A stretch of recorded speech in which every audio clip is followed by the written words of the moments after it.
It's a for-profit business. Thank you for joining us on tonight. I thank God for another day in the land of the living. Thank you for his mercy and his grace and for his all abundant, this is abundancy that he has blessed us with. And I thank God on tonight for allowing me to be on this platform in this season. I thank him for opening the doors. I thank God for Pastor Thompson Paul and his lovely wife, Lady Michelle, owners of radio station TruelifeRadio.net. TruelifeRadio.net. I thank God for all that he has done and all that he's going to do. And I just continue to pray, and let's continue to pray for the station that God just bless it abundantly. And take the time and just to come and listen sometimes, because it's an awesome station. And like I said, it just has so many different, so much information, and you just come and be a partaker of that at the same time. Again, I am your host of tonight. I'm here every second and fourth Tuesdays of the month.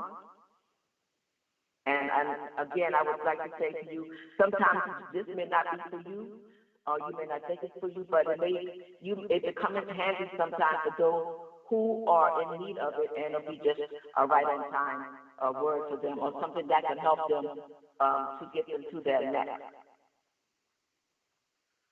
Again, the message violence is a crime, punishable by law. And if anyone of you who are listening that are bound in any way, or you can be free on tonight. You don't have to be in that place where you're in. Help, all you have to do is reach out and grab it, because it's available to you. It's not like the time when I was coming up and was in an abusive relationship. There was really no help. If it was, I didn't know about it. It was not made known to me. So tonight, if you're in any kind of relationship dealing with domestic violence, please reach out. Call the domestic line number. In the name of Jesus, I would say.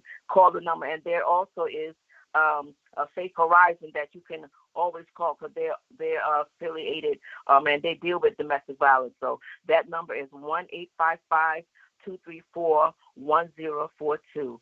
Again, this is Faith Horizon number. It's 1-855-234-1042. Now, if I get time to do, I will finish with the numbers and stuff like that, but I'm going to get right into it because I don't have a lot of time.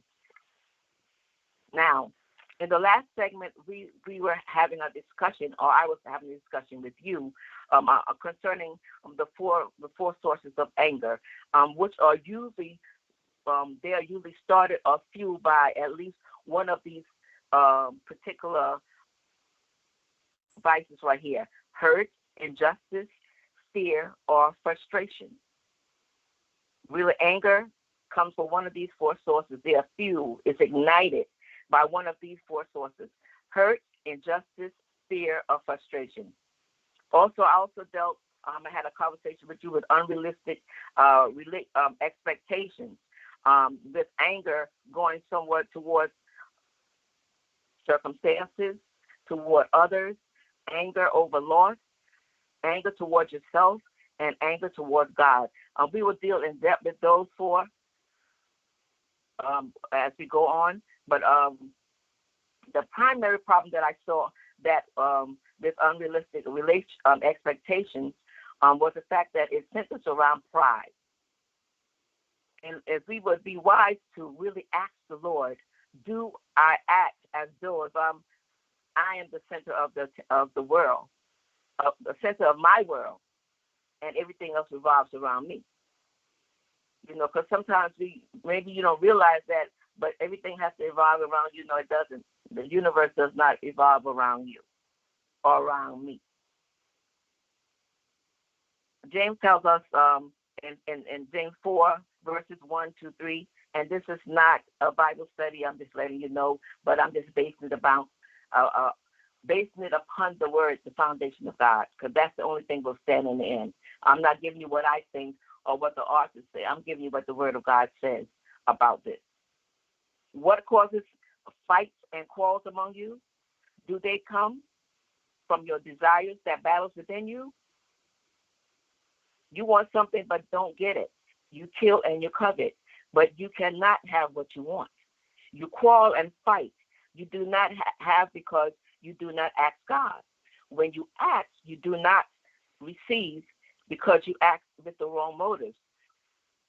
We have to change our motives. What we doing this stuff for? We want it better than anybody else. What we have is something because we want to do it better, or we want to do it to please God and His will, to do the will of God. We have to check our motives. That should be a part of our prayer, our daily prayer. Lord, let my motives be right before you. Purify my motives. Okay? That you may spend what you get on pleasure. God opposes the proud that gives grace, but He gives grace to the humble. That's what James says, chapter 4, verses 1, 2, 3, and 6.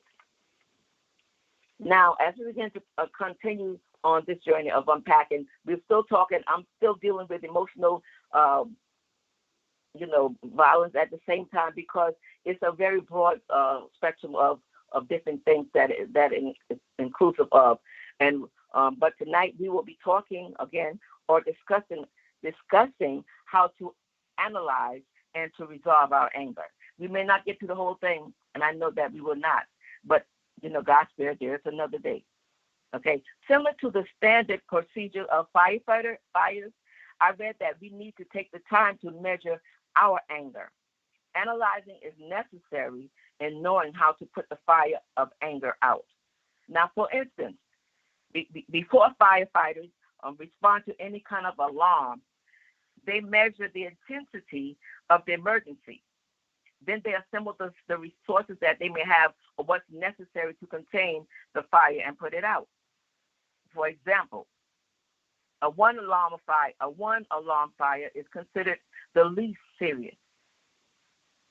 Now, looking or considering, if you gauge that from a one alarm fire to versus a 3 to 5 alarm fire,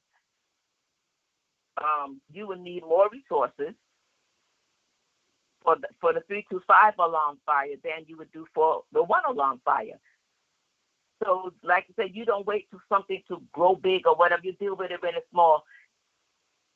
Like anger, you don't wait for it until it becomes a 5 alarm, because when it's a 5 alarm, then you need a whole lot of stuff to kind of even to contain it.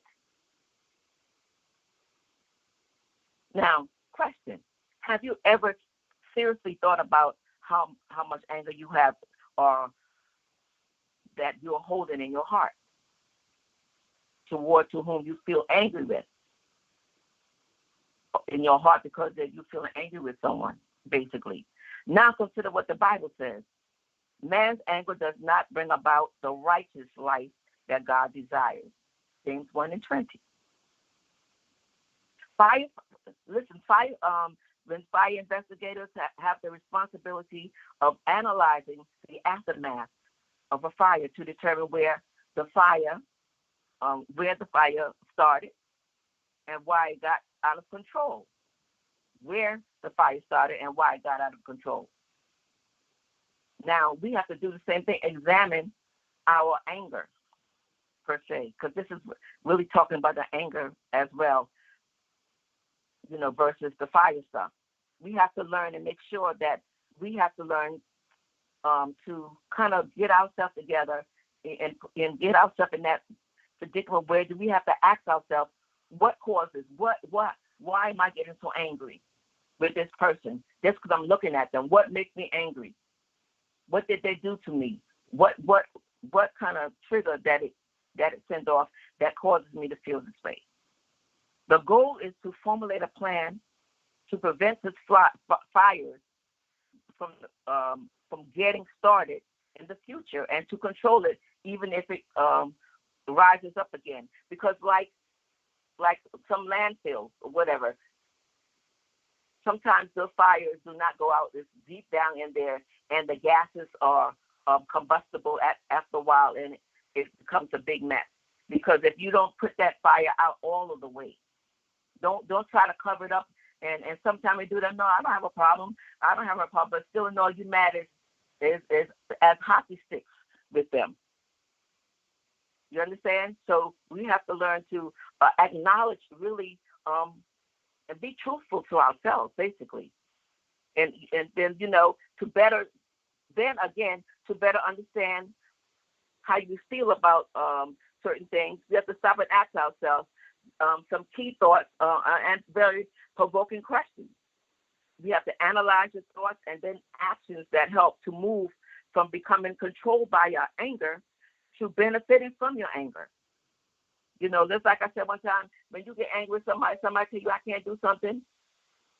Okay, that's what you say, and it should stir up something in you, especially if they're really being just disgusting.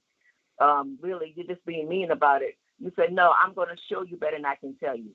So what you do, you just prove yourself to be different from what they say you are. But that anger drove you to that part of it, but it's for your benefit because it made you a better person, not a bitter person. Now, if we practice patience and gain understanding, we will be able to use the anger of God's anger for God's purpose, which in turn will prevent foolish displays of anger, and then you will later regret. Because sometimes we don't have patience enough for anything, especially when it comes to, when you feel like somebody's coming against you for whatever reason. We don't have that kind of patience to say, okay, maybe something's wrong with them, or they may have the problem. But if you don't have that patience, because it says here, a patient man has great understanding, but a quick-tempered man displays folly. That's Proverbs 14:2. There are some of the, I have some questions to ask you tonight. Basically, I have a question for you tonight. I have some questions for you tonight, basically. And I want you to really just be honest with yourself and be true with yourself, because a lot of times you can go to the best therapist in the world, but if you're not true what's going on with you, there will always be a problem. You will never get the correct or to that extent of that I would say healing, kind of thing going on, because of the fact of the matter is that you're not truthful with yourself. So you're not going to get all of that what's needed, that's necessary for you to really come on through for real. So one question I would ask you is, what triggers your anger? Think about this and be honest with yourself. What ticks you off all the time? What causes you to do that? Who causes you to do that? Another one is, how do you generally express your anger? Do you express your anger and you just shut up, you just close down? Do you express your anger and cursing out, being verbally abusive? Or do you get physical?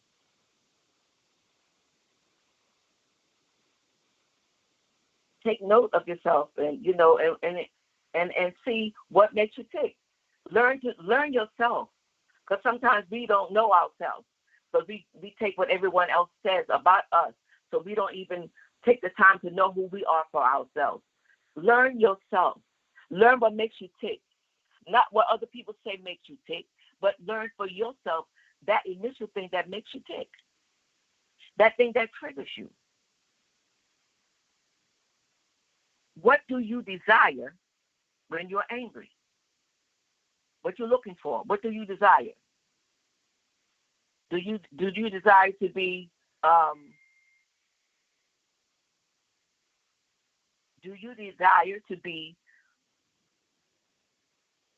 heard? What do you desire? Or do you desire just to zap up somebody real quickly and just knock them out of the way? Or do you really want to be heard, or do you really want to solidify these things that you're saying? What do you desire? The next thing is, do you ever lose control of your anger? Seek within yourself. If so, when was the last time that you did this? And then what happened? There may be someone out there that needs to hear this and to really see and to really gauge themselves to see what they may have an issue or some kind of thing that they need to deal with. What makes you lose control? If somebody speaks, I'm talking back to you, make you lose control? What makes you lose control? Because you feel that no one's receiving you or rejecting you? What makes you lose control? Because you feel like no one's listening to you? You have to find out to answer these questions, especially for those who have lost control or don't have control of their anger or don't know how to deal with their anger. How are you able to calm your anger? What do you do? Some people can't calm their anger because sometimes when you're telling people to, it's all right, calm down, they really get more violent, more so than anything else. Or sometimes you have the nice ones that will say, okay, I'm gonna take a walk, maybe, or just leave the house or something, or listen to some soft music or whatever.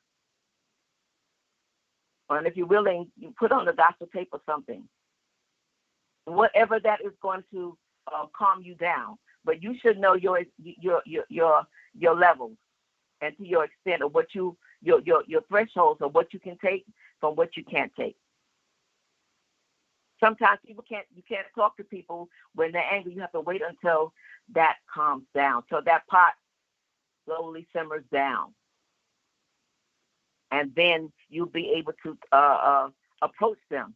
Because sometimes, and even in an abusive relationship, you don't have not a word, not an edge in to say anything, because they're already angry already. And if you're saying this one thing, it's just enough for them to knock your head off, basically. So then know your surroundings, know the person and the people that you're dealing with at the same time. If these are people that brings the worst out of you, know that. Another question is your anger harming you or harming your relationship? If so, how? Sometimes we can get in some relationships and stuff like that is no good for us. Sometimes we need to let stuff go because what it does, it harms us, the relationship, our anger. Just like you cannot be in a relationship with anybody because you're just so angry. You might be a nice person, you're speaking nice stuff or whatever, but when that rage comes up in you, there's nothing to slow it down. There's nothing to hinder it or to stop it. So we have to be careful even about choosing on a relationship wise. Very careful, because you may think you're dealing with Dr. Hyde, I forgot the guy's name, Dr. Jekyll and Mr. Hyde. You don't know who is who. And after a while, they're all crazy. Because sometimes people show you one face, but the other face is hidden. These masks are really good these days or whatever, but people was wearing them before the pandemic even came. Have you caused any relationship problems? Have your anger, I would say, caused any relationship or any health problems?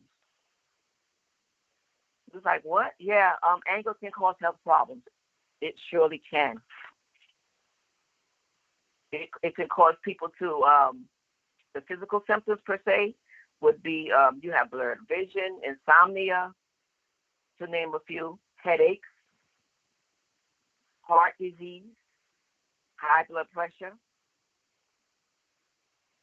intestinal disorders, overeating, stomach disorders, And for the emotional part of it, anxiety, bitterness, compulsions, depression, you hear me?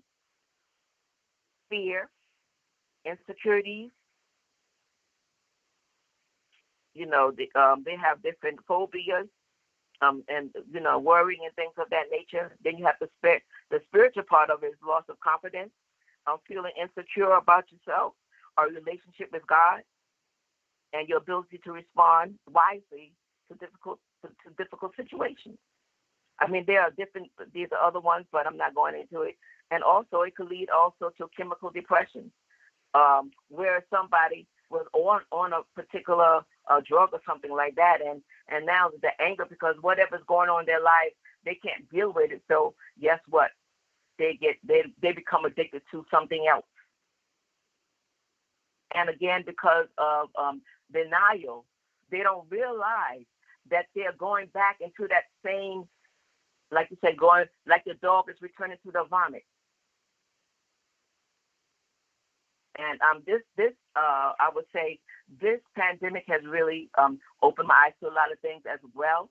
At the same time, people are really people who weren't the backline, they like black. Some people just backsliding all the way. They gone back out there doing things, but they were saved out of the world from doing drugs. They're going back to maybe a different kind of drug. Instead of maybe cocaine and crack, now you're doing pills. All the stuff has a bad mark on your health because at the same time it's tearing up your body and you don't even realize it. But you are so much in denial, like you got it under control, where you very much out of control. Now let's get back to this. Do others point out your anger, even if you don't see it? Yeah, some people see you when you can't see yourself. And I know one time they were saying, "Elle, you kind of sharp." I was like, you be tearing up people. I was like, wow, really? I'm sorry. And that thing really hammered in my spirit for a while in my heart because it hurt me because I'm like, I don't want to go around hurting people just because I was hurt or whatever the case may be. And mine was just because I was hurt because I'm putting up that wall of hysteria, that hard wall that I will not get hurt again. But it was not done in a meaningful, harmful way. But it's still, at the end of the day, you're still hurting people regardless. So I ask God to work on me, take that part of me out because I don't want that I have to be hurting people and no, that's not good. That's not cool. That's why it turns a lot of people off from church, from God, but they shouldn't be, they shouldn't turn away from God because how the people of God, quote unquote, are acting per se. We are not your people. We are God's people. God, he's the ownership. He's the ruler and the master of us, not who's over us. Anyway, does your anger become physical? Now, this is dealing again with, the physical part of it, the hitting and things of that nature. The punching, the hitting. If that's the case, if you feel like you want to punch, you need to go buy a punching bag and go to the gym, get a membership card and go to the gym and punch it all day until that when a punching bag come back and punch you out, knock you all the way out. Now, when you get angry, how safe do you feel? Or how safe do others feel when they're around you when you're angry? Now, for as how safe do you feel, this brought me back to when I was working in the mental hospital. Because sometimes patients, when they were getting agitated, they wanted to be on a one-to-one or they wanted medication because they didn't want to hurt themselves or hurt anyone else. They didn't want to hurt themselves or neither hurt anyone else. So they asked to be placed on a special precaution to keep them safe and the others that who are around them as well. And so sometimes you have men and women who are in a relationship or married that are sometimes they have some, I won't say screws loose or anything, but they have some kind of mental, disabilities. So we have to learn how to deal with them as well. If you find out that because sometimes the disabilities don't show up for a while if you're in a relationship, and then once you get in that relationship, you say, oh, they need some help. They bipolar, and most of the time they will not take their medication. That's what leads them back to the hospital. You may be with somebody who is bipolar. Trust and believe they need some medication and some therapy. Now, did anyone in your childhood, I would say, home have an anger problem? Did your parents have anger problems that flowed onto you? Because there are children that have been in abusive, that have parents in an abusive home or in an environment. They sometimes go out and play replay that part as well. So we have to be careful even with what our children see. And sometimes you can't help it because it's just so open. And you really don't be thinking about getting the kids out of it. You just think about, oh my God, there's another hit coming.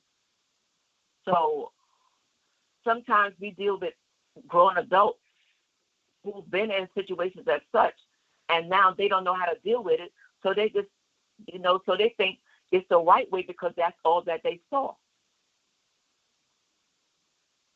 Oh, if my father hit my mother, then it's okay for me to hit a girl.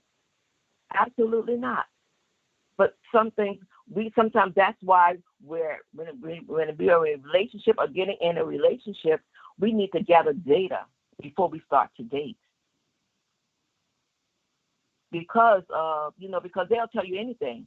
A man will do anything, or if they want you to bad enough to say whatever they think you want to hear. But if you're not sharp, if you don't have discernment, that's why we need discernment. And it goes for the women too. Men, if you want a person because they're like Coca-Cola or whatever, and beautiful and things like that nature, but there's an underlying thing. There could be one thing that they're off in their mind with, or they're not totally there altogether, or have a problem. Sometimes it could be from chemical imbalances as well. Not to say that you're crazy or whatever, but sometimes they need a little extra help or something just to keep them smooth. And as long as they're taking the medication, they're good. But you have to be up on that, because you definitely don't want no one to you get in a thing where you have like various issues besides them being abusive, that they have mental problems as well. And some are good, but sometimes it's dangerous because they can act one way, and then before you know it, they done committed suicide or whatever, or they done killed someone, one or the other. So we can't play with mental illness either, because it's so serious and it's so dark, so dark, and that's why you really have to take the time out to learn them. And because they already feel like they're outcasts, some of them, who's really in the system for real. So we have to see, who we're dealing with and how to gather ourselves and to be honest with ourselves to know how to deal with ourselves. Because if sometimes they will ask you, or you go to a therapist, what do you think that you want to do? What do you think caused this? How this could help you? How you think this could help you or affect you? But again, your answer, your deliverance, I would say, will come before you being truthful. Just like somebody on pills or whatever got back into something, and they go to a deliverance service, but you go up there or whatever, but you still are not telling the truth because you like in your mind, whatever the case may be. Tell the truth and shame the devil at the end of the day.